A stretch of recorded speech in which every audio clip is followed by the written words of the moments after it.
Another capability that you want to know I how to use hope. in a worksheet environment is creating an average. Now, there are a couple of ways to do this, both with a formula and with a function. Let's take a look at both of them and see how they work.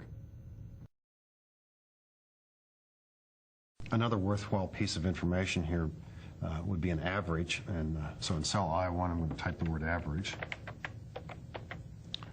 And by the way, let's just return our screen to normal here. If I don't want these cells to appear yellow, I would highlight a bunch of cells, certainly to include those yellow ones.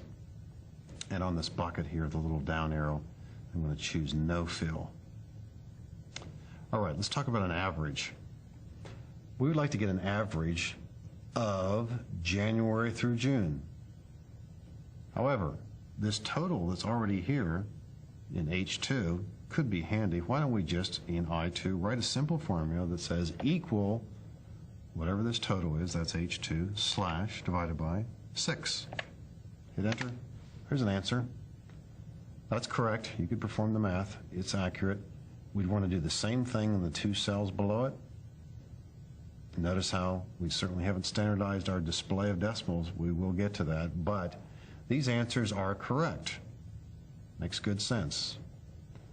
However, suppose this is the kind of worksheet that you use on a month-to-month basis, and suppose it's late May, early June, and maybe you don't have these numbers in place. Suppose suppose both of them are not in place, the 500 and the 425. I'll just delete them. This average is what? It's the average of this total divided by 6, but I've only got 5 entries. You could say the average is inaccurate. Think about this for a second. Suppose we didn't have any of these numbers here except January. We'd have a number out here that would effectively be 120 divided by 6. The average would be 20. So it's not really accurate to perform an average when we don't have all of our data in place.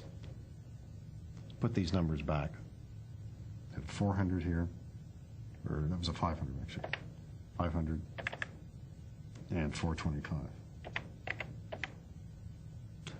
And let's take out the average that's calculated as a formula and use the average function. Now, there is no button in the toolbar for average. Like many functions, you'll be typing these. And AVG, by the way, does not work. Equal sign, average, left parentheses. And again, let's use the mouse to pick the cells. You can go left to right or right to left. That's what we want to average. Hit enter. We have an answer. Same answer, by the way, that we saw a few minutes ago. These are working. But here's the big difference. The average function evaluates the cells being averaged, and it does not include those that are empty, even though the addressing looks the same. So for example, if I were to delete the June value here of 500, keep an eye on the average over here, watch how it changes. What is it doing? What does it say? The average here is of these 6 cells, but the way the function works is it looks at all 6, it adds up what it sees, but it divides by the number of entries that it found. So what's really happening here is that Exccel is looking at 1145, which happens to be the total, and dividing it by 5 because this entry is empty.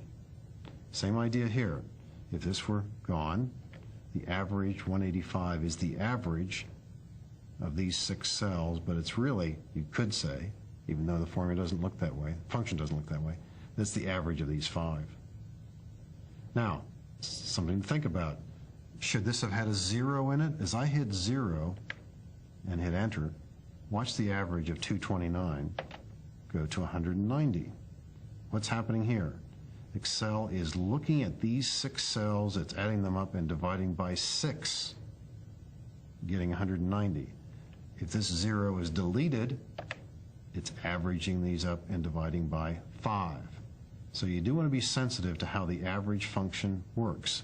Even though, and I know that's hard to see right there, even though this is the average of B2 through G2, Exccel is adding up what it sees, it's dividing by the number of cells where there are entries.